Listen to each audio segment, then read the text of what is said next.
Obviously, this race has gotten a huge amount of attention, but this is Mississippi. Does Cindy Hyde-Smith's campaign, are they worried, or do they think they have this thing in the bag? I think that, you know, as someone that actually consults on campaigns, I got to tell you something. With the strangeness that you're seeing in a lot of states that have flipped from blue to red, red to blue, they should be worried, and they need to be running, which I think they are, like they're behind.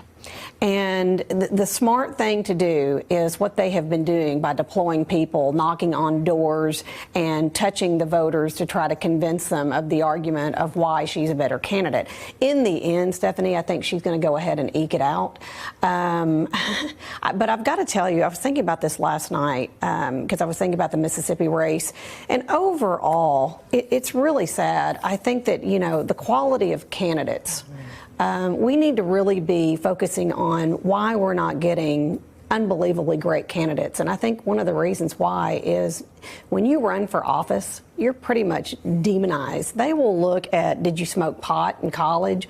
Let's see his or her divorce records. A lot of really good and qualified people, Stephanie, on either side of the aisle, really hesitate before they put their hat in the ring, even though they could do a tremendous job, because they do not want people digging into frivolous things in their background.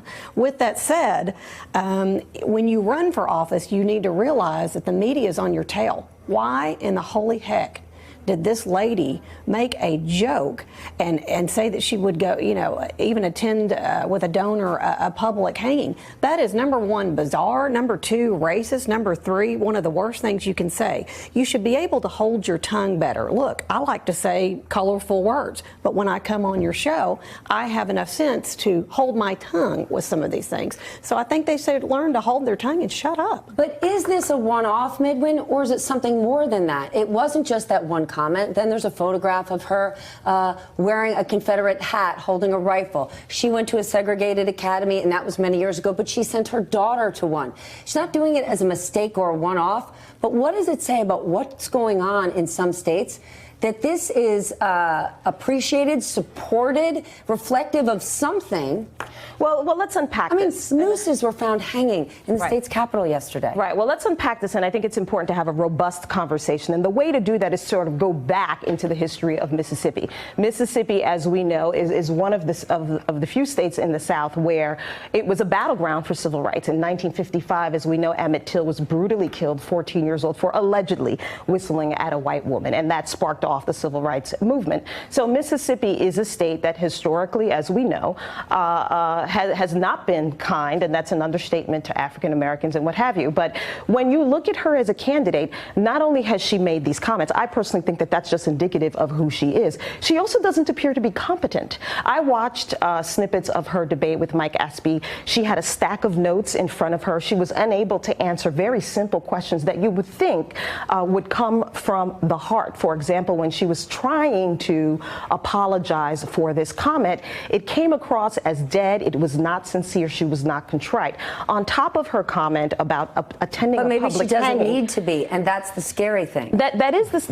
I don't know, but that's the scary thing. My thing is, to her point, is she doesn't appear to be a competent and qualified candidate. And even that voter who your reporter spoke to said she doesn't appear to be that strong, but I'll vote for her anyway. So Mississippi, you know, the good people of Mississippi have a choice to make. Well, that's when they're voting for the platform. I guess so, but I think it's important for Mississippi and the rest of the country to pay attention to this and recognize that not only did she make that comment, she also joked about voter suppression in a state where African Americans had to fight blood, tooth, and nail for the right to vote. And she's referred to the Confederacy as the best era in Mississippi's history. I don't think these are one-offs. I think this is reflective of who she is. That's right. And the lesson of Mississippi is that deep-seated racism is alive and well in the United States, which I black think people have been saying from day one, by the way. And remember Ferguson and Baltimore and everything that happened that seems in the long past. And I think that Trump has created an environment that enables this. The interesting thing is going to see what Chris McDaniel's voters do. Those are the people. Those are the people on the fence. Are they going to go ahead and go red? Or are they going to go and say, we don't like her so much that we're going to go ahead and vote for the Democrat? But why isn't the GOP standing up right now on the right side of history and saying these aren't our values? We're the party of Abraham Lincoln. We are not the party of the Ku Klux Klan. That's right. That's interesting. Because they didn't do it with DeSantis either. And we know DeSantis hailed around with white supremacy. We have to leave it there. We have no time left. Sorry. I'm thinking about Roy Moore and the state of Alabama.